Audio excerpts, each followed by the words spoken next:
সাতক্ষীরার শ্যামনগর থেকে দুটি দেশীয় আগ্নেয়াস্ত্র, দুটি ককটেল ও অস্ত্র তৈরির সরঞ্জামাদি সহ দুই দুর্ধর্ষ সন্ত্রাসীকে আটক করেছে মোংলা কোস্টগার্ড। কোস্টগার্ড পশ্চিম জোন সদর দপ্তরের কর্মকর্তা লেফটেন্যান্ট কমান্ডার তারেক আহমেদ জানান, গোপন সংবাদের ভিত্তিতে মঙ্গলবার রাত 11টার দিকে কয়রা কোস্টগার্ড ও পুলিশ সাতক্ষীরার শ্যামনগর থানার গাগরামারি এলাকায় যৌথ অভিযান পরিচালনা করেন। সত্যের সন্ধানে দৈনিক যশোর। গোপন সংবাদের ভিত্তিতে গতকাল 21 জানুয়ারি 2025 রাত আনুমানিক 11টায় বাংলাদেশ কোস্টগার্ড পশ্চিম জোনের আওতাধীন বিসি স্টেশন কয়রা এবং বাংলাদেশ পুলিশের সমন্বয়ে আমরা সাতক্ষীরা জেলার অন্তর্ভুক্ত শ্যামনগর থানার ঘাগরামারি এলাকায় একটি বিশেষ যৌথ অভিযান পরিচালনা করি।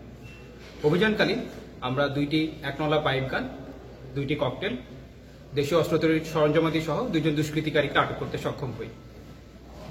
আটককৃত ব্যক্তিদের মধ্যে একজন মাসুম বিল্লাহ, বয়স 45, অপরজন সফিউল্লাহ খাঁ, বয়স 30।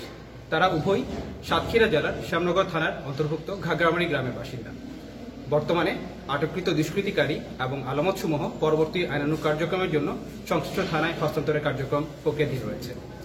আমাদের কাছে বিভিন্ন সময়ে যে সকল অভিযোগ এসেছে এর মধ্যে ঘের দখল বা চাঁদাবাজি এ ধরনের তথ্যের ভিত্তিতেই আমরা অভিযান পরিচালনা করেছি।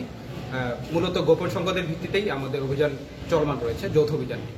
ওই সময় অভিযানকারীরা ঘটনাস্থল থেকে দুটি অবৈধ দেশীয় একনালা পাইপগান, দুটি ককটেল, একটি দেশীয় অস্ত্র ও অস্ত্র তৈরির সরঞ্জাম সহ দুই সন্ত্রাসীকে আটক করেছে।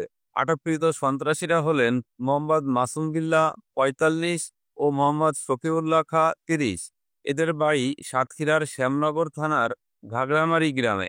এ ঘটনায় পরবর্তী আইনগত ব্যবস্থা গ্রহণের জন্য জব্দকৃত অস্ত্র, গোলাবারুদ সহ আটককৃত সন্ত্রাসীদের সাতক্ষীরার শ্যামনগর থানায় হস্তান্তর করা হয়েছে। আমাদের মোংলা প্রতিনিধির পাঠানো তথ্যচিত্রে ডেস্ক রিপোর্ট, দৈনিক যশোর।